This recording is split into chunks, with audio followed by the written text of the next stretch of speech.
ओम शांति।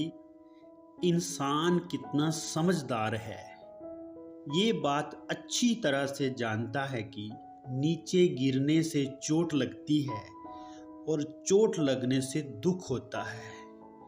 फिर भी इंसान अपना संबंध और अपनी बुद्धि नीचे रहने वाले पूरे संसार से ही लगाए रखता है और बार बार गिरता है और दुखी होता रहता है। लेकिन जो इस संसार से ऊपर रहता है, सबसे ऊपर जो परमपिता परमात्मा है, इंसान का उसके साथ कनेक्शन, संबंध सिर्फ नाम मात्र ही है।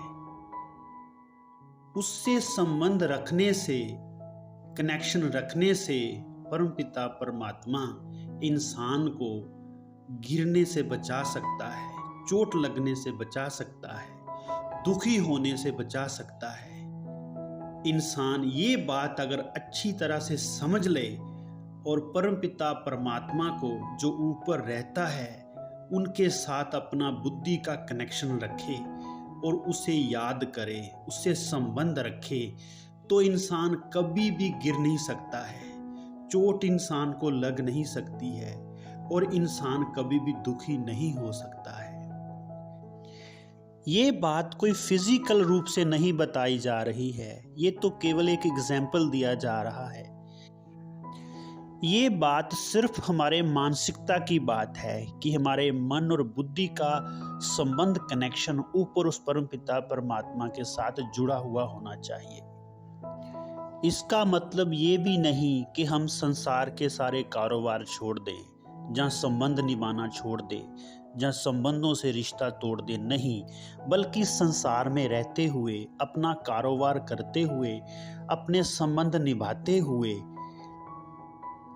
हम उस परमपिता परमात्मा के साथ भी ऐसे ही संबंध निभाएं, ऐसे ही रिश्ते रखें। इससे तो हमारे और ही संबंध अच्छे हो जाएंगे, हमारा कारोबार और ही अच्छा हो जाएगा। आप देखिए, जैसे एक कमल का फूल होता है, कीचड़ में रहता है, फूल सबसे ऊपर रहता है। कमल का फूल का परिवार बहुत बड़ा नीचे होता है, लेकिन वो कमल का फूल सबसे ऊपर न्यारा रहता है और कितना प्यारा लगता है।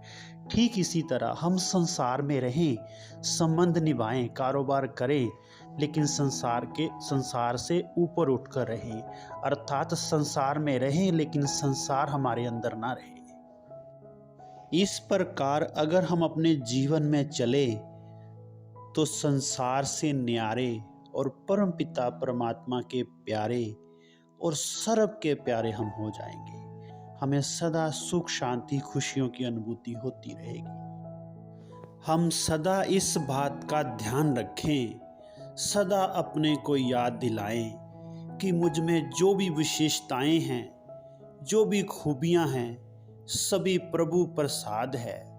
ये सभी के लिए है, सभी का हक है इनके ऊपर।